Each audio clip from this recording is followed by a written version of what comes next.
কিন্তু তার দোষরা কিন্তু বাংলাদেশে রয়ে গেছে।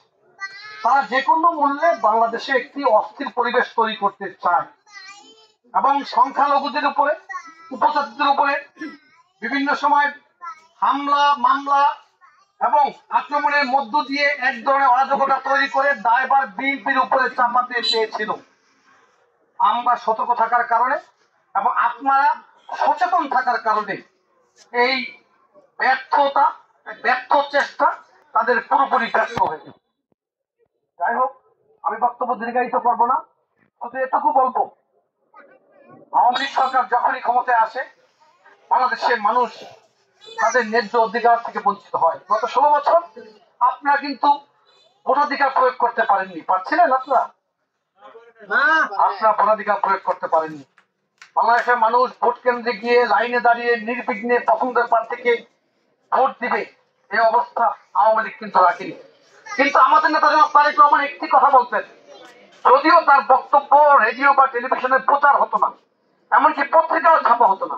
তিনি বলতেন, আপনারা ভোট দিয়ে বিএনপিকে ক্ষমতায় আনবেন, এজন্য আমি আন্দোলন করি না।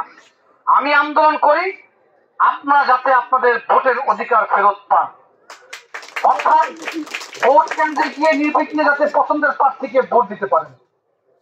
এবং গত 16 বছর আমাদের নেতা জনাব তারেক রহমানের স্বৈরাচার বিরোধী ধারাবাহিক আন্দোলনের কারণে একটি প্রেক্ষাপট তৈরি হয়েছে, যার উপর ভর করে গত 5ই আগস্ট একটি সফল ছাত্র গণ অভ্যুত্থান সংগঠিত হয়েছে। আমরা চাই আগামী দিনে যখন ভোট হবে আপনারা সতর্কতার সাথে আপনাদের ভোট প্রয়োগ করবেন, কারণ আপনাদের ভোটের মধ্য দিয়েই নির্ভর করে আগামী দিনের সরকার কেমন হবে।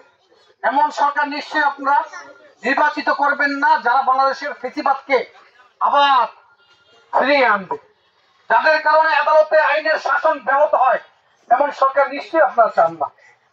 এই জন্য আপনাদের কাছে অনুরোধ, আপনারা গত 16 বছর উপেক্ষিত ছিলেন, মূল্যহীন ছিলেন, কিন্তু আমাদের নেতা জনাব তারেক রহমান আপনাদের দোরগোড়ায় কিভাবে রাষ্ট্রের সেবা পৌঁছাতে পারেন তার জন্য দিনরাত চেষ্টা করছেন, চিন্তা করছেন। এর জন্য 31 দফার কর্মসূচি দিয়ে আপনাদের কাছে পাঠিয়েছেন। আপনাদের যদি কোনো প্রস্তাব থাকে সেটা প্রয়োজনে এখানে সংযোজন বিয়োজন করা হবে, অর্থাৎ সাধারণ মানুষের মতামতকে প্রাধান্য দিয়ে বিএনপি সরকার গঠন করতে চায় এবং ভবিষ্যতে সরকার পরিচালনা করতে চায়। এজন্য আপনারা সতর্ক থাকবেন। আমি বক্তব্য দীর্ঘায়িত করবো না।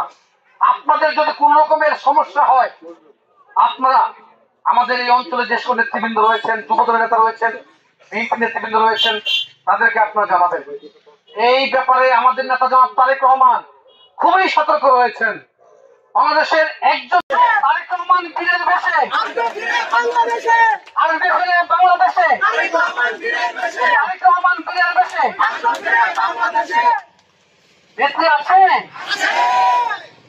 শুনে বলতে হবে, নেত্রী আছেন। সেই নেত্রী সবাই বলেন, গণতন্ত্রের নেত্রী সবাই বলেন। সবাইকে ধন্যবাদ, অসংখ্য ধন্যবাদ। আপনাদের কারণে আজকের এই পথসভা ব্যতিক্রমধর্মী একটি পথসভা সফল হয়েছে। এজন্য আন্তরিকভাবে আপনাদের প্রতি ধন্যবাদ জানাচ্ছি, কৃতজ্ঞতা জানাচ্ছি।